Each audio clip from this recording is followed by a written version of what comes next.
Good morning po mga Michael yan. So, another project na naman. Sony po ang prebuyer. So, Sony prebuyer po yan.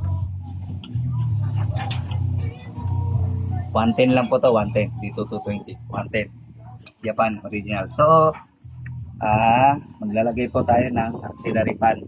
Ito po. Pinadaan ko sa ilalim. Ayan po. Ito yung wire.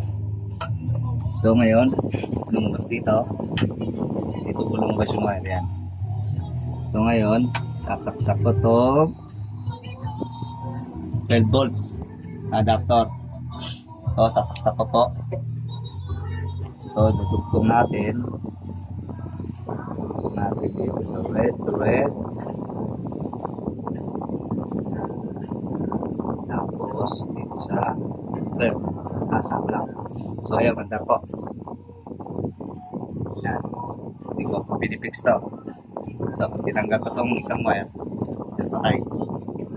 So titignan ko po ulit. Yan. Yan po. Yan po. So ngayon, okay na. So ngayon, save natin. Hindi pa natin dinudugtong to. Subukan natin kung ang takip pag nilagay kung matama. So, pwede, hindi siya umumbok. Sakto lang.